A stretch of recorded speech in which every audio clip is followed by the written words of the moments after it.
bareng Bang Ramos dikirimin paket dari Scarlett. Awalnya Bang Ramos agak kaget karena menurut Bang Ramos produk-produk seperti ini lebih banyak dipakai oleh kaum hawa. Tapi setelah Bang Ramos riset ternyata banyak juga yang dipakai untuk cowok-cowok. Dan dikirim ada 3 macam body scrub, ada brightening shower scrub dan pregnant brightening body lotion. Jadi teman-teman, saran Bang Ramos kalau mau pakai biar maksimal, teman-teman pertama pakai body scrubnya. Habis itu teman-teman bisa langsung mandi pakai brightening shower scrubnya. Setelah teman-teman mandi, baru teman-teman gosok oles-oles di kulit pregnant brightening body lotionnya. Otomatis biasa kalau habis pakai ini semua, kaum hawanya mati.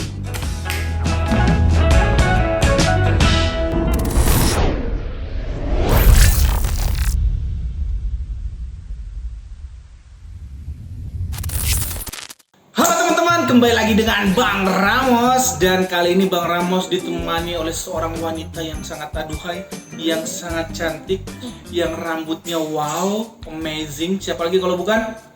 Mpok Risma. Mpok Risma. Halo, Mpok Risma, terima kasih banyak sudah mau ngobrol-ngobrol dengan Bang Ramos di channelnya Bang Ramos. Mpok Risma, apa kabar? Baik, alhamdulillah. Itu yang saya suka dengan Mpok Risma, selalu senyum, selalu semangat. Nah, Mpok Risma, kita ngobrol-ngobrol santai, terus ada beberapa mungkin yang aku pengen tanya. Yang pertama, Mpok Risma kan boleh dibilang salah satu orang yang tua. Pertama kan Umi, ya. Dua Mpok Risma, Ya. Ketiga saya. Jadi lu tua juga ya? Jadi gue tua juga. Oke, apa biasanya kan di usia saya, di usia Mpok Risma, di usia mungkin Umi Yuli, cuman nanti deh Umi Yuli aku interview.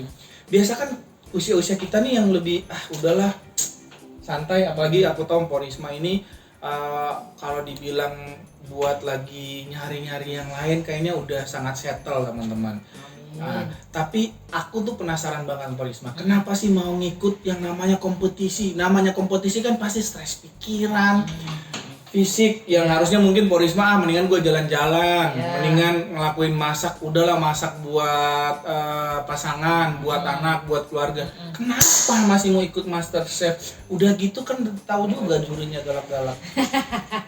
Jadi gini, awalnya tuh dari dulu memang pengen banget nih mau ikutan MasterChef.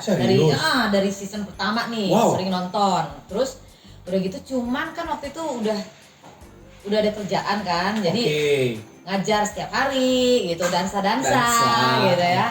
Nah terus dipikir kalau ini kan kayaknya harus dikarantina bisa berapa bulan gitu kan. Terus dipikir-pikir kayaknya nggak tega ninggalin murid-murid gitu. Betul. Akhirnya ya udah diputusin nanti aja deh, next time. Sampai akhirnya di tahun ketiga, keempat, kelima tuh pengen banget kan, masih pengen. Cuma nggak tahu caranya gimana gitu kan. Terus udah gitu nggak sengaja di sebelum tahun lalu anaknya itu udah ngomong, ya udah mah nanti aku anaknya Mpok Risma. Nanti yang cewek. Yang saya mau tanya nomor WhatsApp-nya ya. Bisa aja. Oke, anak cewek jadi. Anak cewek. Nah, terus udah gitu, udah deh mah nanti aku nyariin deh gitu kan. Ya udah pokoknya daftarin mama deh gitu kan. Nah, pas itu ada deh waktu itu di sini adanya kan biasanya audisinya di Bandung kan. Di Bandung. Ya udah udah taunya mah telat kata gitu. Ya udah nggak jadi dong. Padahal waktu itu udah siap-siap, wah udah deh kalau gitu ngorbanin kelas nih gitu. Nah pas saat pandemi kayak gini, otomatis kelas tuh nggak jalan. Karena kan harus PSBB, nggak boleh. Iya betul. Nah nggak sengaja ya, kan biasa kan setiap malam bikinin makan. Terus anak langsung mikir gini, mah udah aja aku bikin video deh gitu kan ya, nanti tinggal dikirim kan bisa pakai apa sih namanya? Mitup kata gitu kan. Oh ya udah, akhirnya bikin lah Mitup itu, kirim lah ceritanya. Alhamdulillah panggil. Mpok tahu nggak yang upload di Mitup itu berapa orang? Nggak tahu. Kira-kira yang ingin audisi untuk ikut MasterChef dan upload di Mitup? 300? Ribuan. Hah? Jadi kita jadi teman-teman Mpok, saya dan teman-teman itu sangat bersyukur. Iya betul. Dengan situasi pandemi ini kita bisa kepilih dari ribuan orang, dan bukan cuma di Mitup, dari yang mungkin by rekomendasi dari Mitup dan lain-lain, kita tuh kepilih loh. Luar biasa ya. Alhamdulillah. Udah rezeki nggak kemana sih biasanya. Oke, jadi teman-teman, usia tidak menjadi halangan untuk mengejar mimpi. Teman-teman bisa bayangkan dari season 1 ya, baru dapatnya di season 7. Luar biasa, tepuk tangan dong buat Porisma. Thank you. Teman-teman, jadi salah satu wanita atau perempuan yang sering saya ngobrol, sering saya tukar pikiran, inilah salah satunya Porisma. Makanya saya undang untuk ngobrol karena interest banget, saya pengen tahu banget lagi tentang Porisma. Nah, setelah ikut Meetup berarti ada audisi offline dong, masak? Ada. Di RCTI? Ada di RCTI. Itu batch-nya Porisma berapa orang waktu itu? Waktu itu ada 12 orang. Wah, kurang lebih sama. Ya, jadi kita tuh dipanggil lagi, nggak langsung kepilih. Dipanggil lagi harus masak offline di RCTI di satu batch itu sehari biasa sekitar 12-20 orang. Itu pun belum tentu kepilih. Iya, betul. Di batch-nya Porisma berapa orang yang kepilih? 4. Saya bayangin cuma 2. Oh gitu? Cuman 2. Siapa aja waktu Tiwi. itu? Oh, sama Tiwi. Sama Tiwi. Kalau itu ada Porisma. Terus Isman. Mas Isman. Terus ada Nindi. Sama Faiz. Wow, banyak juga ya. Tuh. Saya berdua tuh. Pada waktu itu saya waktu masak udah agak kayaknya nggak bakal kepilih. Yang masak jago-jago. Udah gitu interviewnya juga lama. Sebentar teman-teman, kita iklan 5 detik. Jadi itu di audisi offline itu teman-teman itu ratusan loh, Mbok. Kalau ditotalin dalam 1 bulan, jadi misalkan contoh nih sehari 12 orang sampai 20, kalikan tuh sebulan. Wow. Dan kita kepilih di 30 orang untuk masuk. Nggak nyangka loh kalau banyak kayak gitu. Banyak banget. Jadi saya waktu itu kaget dan alhamdulillah puji Tuhan kepilih juga. Masuk lagi ke bootcamp. Iya, bootcamp. Masih semangat lagi ya? Semangat. Soalnya gini, ini masak tuh emang salah satu passion juga. Oh, jadi selain dansa, masak juga passion? Iya, karena dulu juga sempat berapa kali punya kafe lah ya, sedikit kecil-kecilan, restoran kecil-kecilan gitu kan. Zaman di Belanda juga pernah, di sini juga pernah. Jadi memang masak itu udah sehari-hari ya, itu pulang ngajar, masak. Pulang ngajar, masak gitu. Jadi itu nggak pernah kelewat kalau masak. Betul, jadi udah jadi kayak bagian hidup ya. Betul. Dan sekedar info, Porisma ini selain juga guru dansa dan sertifikasi internasional, nggak main-main. Jadi bukan cuma guru dansa yang sekedar guru dansa, dan bukan hanya guru merangkap juri dan internasional. Dan Porisma ini bolak-balik ke Belanda, makanya anak ceweknya kenapa sih di Belanda nggak di sini aja ya? Jadi Porisma punya passion buka restoran ya, dan di Belanda juga, dan pernah buka juga di Indonesia. Oke, di bootcamp dapat apron yang warna putih, nggak ada nama. Nggak ada nama. Fight lagi tuh, 30 orang kita harus fight lagi untuk cari 20 yang ada namanya. Yang ada namanya. Kira-kira waktu itu deg-degan nggak? Lihat anak-anak muda, tampang-tampangnya jago-jago masak, betul. Punya latar belakang masak. Betul. Saya sama Empok sama tuh, ada latar belakang sekolah masak. Kira-kira waktu itu kepikiran nggak bahwa yakin dapat apron yang ada nama? Jadi gini, waktu itu kepikiran, satu dilihat, wah kebanyakan anak-anak muda nih, gitu kan ya, yang di atas saya kan cuman Umi doang. Kalau Umi memang bawaannya selalu videonya selalu masak-masak. Betul. Kalau kan biasa dansa. Betul. Nah, terus cuman Umi beda 3 tahun sebenarnya. Oke. Terus ketahuan gitu, tuanya ya. Iya. Kok tampangnya bisa muda ya? Gue dari belakang lihat ya, hampir gue cium pas lihat, wah ternyata si Empok. Tapi bener loh. Muka Empok tuh kalau kalian lihat, kalau kita lagi di holding room itu udah kayak anak muda beneran. Bener nggak Mas Isma? Ya Tamara Blajenski. Tamara Blajenski. Plesetannya. Jangan fitnah lu. Tapi bener lu cantik, sumpah gue tuh gila. Wah udah. Oke. Terus gini, pas udah selesai nih ceritanya, pas mikir ya, waduh. Mereka kan kalau ngomong tuh kumpul, wah istilah masak. Saute lah, pensir, di blast lah apa, nggak ngerti kan. Waduh, ngebayang kan. Terus sempet pernah ada yang bikin demo, ngiris-ngiris bawang, ngiris-ngiris wortel, bikin model apa sih namanya, ada nama-namanya kan. Julinen, Romeo and Juliet. Nggak ngerti aja pokoknya. Jadi mikir tapi gini, waduh kayaknya berat juga gitu. Tapi percaya nih, dalam hati tuh percaya diri, soalnya mereka belajar mungkin di sekolah atau di institut yang benar-benar khusus yang profesional. Tapi dari pengalaman hidup.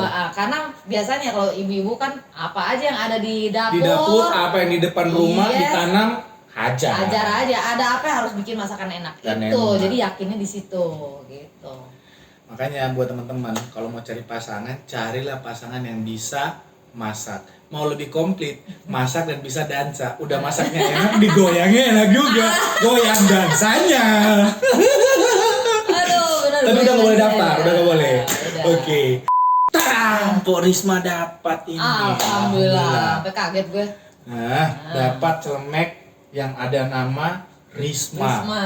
Apron putih yang selalu melekat setiap kali Empok berkompetisi di belakang 3 kompor dan 1 oven. Iya. Kira-kira menurut Empok Risma nih, apa arti apron, ada logo MasterChef dan ada nama Empok?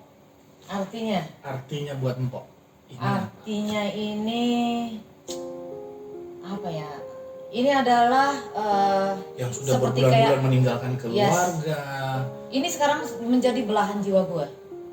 Wow. Ya, jadi selama harus berkorban untuk meninggalkan keluarga, yang bisa menemaninya adalah apron. Karena salah satu yang melekat betul di hati. Jadi ini juga merupakan satu motivasi untuk bisa lanjut membalas pengorbanan yang mereka. Betul banget Bang Ramos. Mantap dong. Jadi ini benar seperti belahan jiwa kita ya. Belahan jiwa di sini ya. Dan Empok ingat nggak tantangan pertama kali kita masak itu apa? Paling pertama yang buka box ada kaca cermin. Iya. Empok ketika melihat cermin ada muka dan ada apron ini. Kebayang nggak?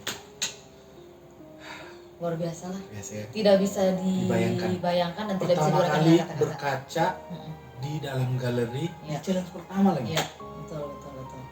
Boleh tahu nggak masak apa waktu itu? Waktu itu karena mencerminkan diri nih. Satu itu karena kan memang suami anak itu kan ada darah Belanda. Oke. Nah, jadi sering banget masakan Belanda gitu. Jadi yang terpikirkan itu adalah selain itu belahan jiwa di sini, itu mencerminkan juga belahan jiwa yang ada di luar sana, yaitu keluarga, suami dan anak-anak. Jadi yang terpikirkan itu langsung keluarga. Apa yang keluarga suka, masakannya kan. Nah, masakan ayam biasa bikin itu ya itu kekakbal, sama seperti itu. Kekakbal. Kekak. Ya, jadi G itu bukan sepatu hak. Bukan. Kekak itu sebenarnya kayak gini ya. Kekak itu kan cincang. Daging cincang. Daging cincang. Bol itu berarti bola. Jadi meatball lah ya sebenarnya. Kalau Indonesia mungkin bakso ya. Betul. Tapi kalau bakso kan tepung kebanyakan ya. Jadi meatballnya ekonomi ya di sini. Kalau Indonesia memang bener-bener bola daging. Betul, daging semua gitu. Jadi dan itu. waktu gue liat Pok masak gue udah ngiler lah. Gila bakso daging luar biasa. Pok, usia yang tua pasti udah nggak mau yang mikir yang pusing-pusing. Ya kan maunya udahlah masak santai. Bagaimana mensiasati ketika masak dalam tekanan, dipaksa harus masak, dikejar-kejar waktu, udah dikejar-kejar waktu, dikejar-kejar kamera, bayangin, udah harus ngejawab lagi masak, udah gitu dikeceng-kecengin entah peserta yang lain ataupun juri, dijulitin lagi, aduh. Itu gimana kok bisa sesabar itu? Jadi kebetulan gini, mungkin karena udah umur yang udah segini, asam garam kehidupan tuh udah biasa dilalui. Oh, justru kebalik ya? Ya betul. Jadi masalah tekanan dari fisik, dari istilahnya lahir dan batin tuh udah biasa kita laluin. Jadi kalau muncul masak dengan waktu yang dibatasi itu biasanya juga itu terjadi setiap hari. Hampir setiap hari, kayak misalnya ya, saya berangkat ngajar tuh dari rumah 5:30. Wow. Ada kelas jam 6:30 pagi. 7 mau ngomong harus otomatis duluan dong dulu. Sebelum sampai saya masak untuk ngejar waktu ke sana.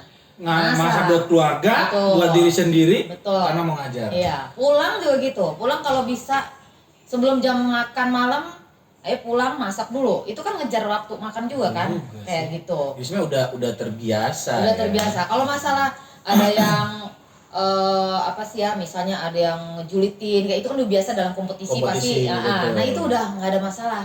Nggak ada masalah kan ya. Udah kayak masuk telinga kanan, keluar telinga kanan malahan. Kalau keluar telinga kiri masih nyangkut dikit kan. Ini udah telinga kanan dia keluar lagi telinga kanan. Udah belum. Oh, jadi bener juga sih teman-teman. Nah, Pok, dari galeri masak-memasak. Kira-kira menurut Mpok masakan apa yang seandainya nih ternyata MasterChef mengizinkan untuk diduplikasi. Tapi itu masakannya yang Mpok tahu. Kira-kira mau masakan apa yang Mpok pengen banget itu jadi duplikasi buat dimasak di MasterChef. Itu yang pertama. Yang kedua yang Mpok rasa kira-kira ini bisa menyulitkan peserta yang lain. Yang paling seneng itu adalah kalau aku contoh tinutuan. Apa? Tinutuan. Tinutuan tuh apa ya? Bubur Manado. Oh, menurut aku tuh agak kelihatan simple, Yes. tapi belum tentu orang bisa buat. Betul. Oke. Kalau yang kepikiran nih, Iya. mungkin juga belum pernah ada, mungkin ya. Iya. Itu adalah kita diberikan tantangan untuk menyajikan makanan dari hewani atau misalnya kayak seperti unggas lah ya. Unggas. Gampang misalnya kayak ayam gitu ya. Itu dari hidup sampai matang. Itu yang I tunggu. Dan tolong ya, jangan ada itu. Makanya gua pancing. Iya, soalnya Kebayang nggak kalau kayak ayam kan orang udah sering masak, tapi kalau mau cabut bulunya belum lagi dipatok. Kalau misalnya oke deh, kalau misalnya itu mungkin nggak boleh ya. Iya. Tapi untuk menyembelih nggak boleh. Tapi dalam keadaan sudah disembelih misalnya. Disembelih, tapi masih semuanya masih bulu-bulunya. bulu, dalamnya juga masih ada. Itu yang benar-benar tuh. Karena Mpok belum udah biasa tentu cabut semua bulu bisa. sih. Nah, gitu. Itu yang tantangan yang sebenarnya I tunggu tuh. Iya, ya, mudah-mudahan nggak ada deh. Iya. Ya, Mas Isman jangan lah ya. Kalau Berat mau tadi. masak kepala kambing, tapi kepala kambingnya itu masih utuh. Nah, itu tantangan yang pengen banget Ayah dapetin. Karena tau nggak, SMP Ayah tuh udah bisa motong ayam dari hidup sampai disajikan jadi makanan. Itu SMP.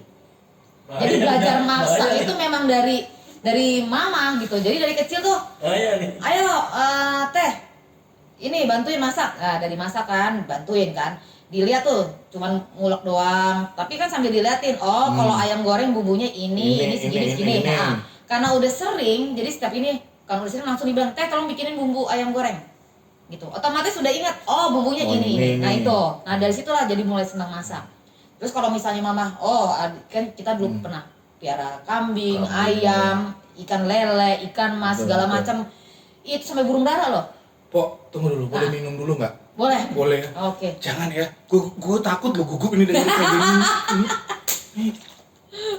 Silakan minum. Oke, kalau tamu gue kasih minum. Thank you. Padahal minumannya gratis dari Somerset. Iya. Harusnya dari situ dong. Nanti ya Mpok, saya kasih Ratu Beverage, tenang.